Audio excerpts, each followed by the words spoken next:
Puerto Rico is not even in the biggest list of priorities to the US. And for Puerto Ricans, we have always been expecting, fantasizing that we will at some point have the interest of Americans. July 4th, 1776.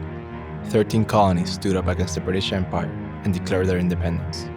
On the Declaration of Independence, they wrote that all men are created equal, with certain unalienable rights, that amongst these are life, liberty, and the pursuit of happiness. That to secure these rights, governments are instituted among men, deriving their just powers from the consent of the governed. That whenever any form of government becomes destructive of these ends, it is the right of the people to alter or abolish it, and to institute new government. In the document, the colonies accused the British Empire of cutting off our trade with all parts of the world, and for imposing taxes on us without our consent. The 13 colonies fought and won their independence, creating a new form of government. The United States of America, along with the stars in its flag, have evolved and expanded several times in its history. In 1898, 122 years after declaring its independence and refuting colonialism, the United States invaded Puerto Rico as part of the Spanish-American War.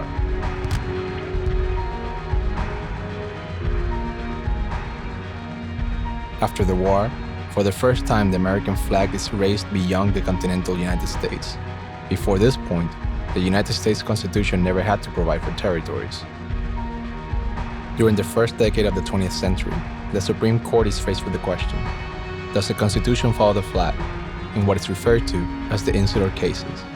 In a series of decisions, the answer was, not necessarily, and the courts create new terms to administer the territories, incorporated and unincorporated.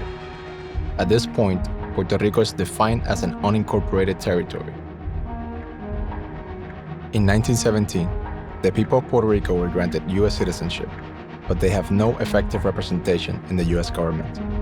Early in the 20th century, the Puerto Rican identity is directly threatened by policies of assimilation. Even the island's name was changed from Puerto Rico to Puerto Rico.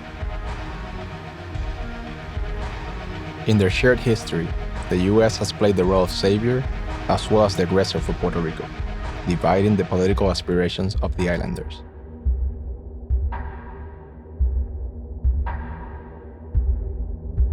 During the first half of the 20th century, there were many attempts to decolonize Puerto Rico in the direction of independence, but independence efforts in Puerto Rico by violent means were unsuccessful.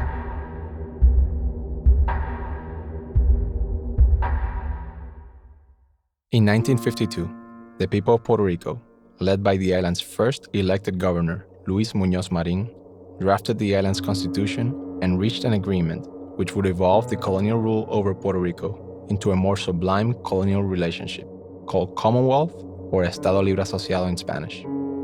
The Commonwealth Constitution was approved by over 80% of Puerto Rican voters. For decades, support for Commonwealth Party kept growing virtually unopposed. After years of political persecution, the Independence Party loses support. As the independence ideal is in decline, the statehood dream is on the rise. Statehooders, or Partido Nuevo Progresista, adopted the mantra, statehood is for the poor, and rally about inequality and welfare funds. Knowing the strong divisions on the island, and mindful of the international opinion voiced through the United Nations Decolonization Committee, the United States adopted the politically correct policy of supporting self-determination for Puerto Rico. Following the examples of Hawaii and Alaska, the Puerto Rican statehood supporters promote the organization of plebiscites on the question of status. The first of these plebiscites is in 1967, and Commonwealth wins by a large margin. The second plebiscite is held in 1993, which marked a clear rise in the statehood movement. In less than a decade, statehooders decided to run a third plebiscite in 1998, but this time the options were different. Commonwealth was presented as a territorial status. This ballot also marked the first time the free association option, or sovereignty, was presented to the people. Statehood was presented on the third column and independence on the fourth. Commonwealthers disapprove of the definition of Commonwealth as territorial status and created and advocated for a fifth option, none of the above, which won.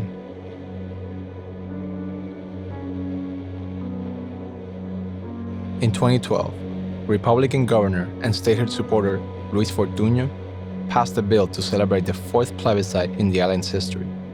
But this time, tired of losing against Commonwealth, the statehood forces have aligned themselves with the Independence Party to ask a different question, one that the people of Puerto Rico have never been asked before.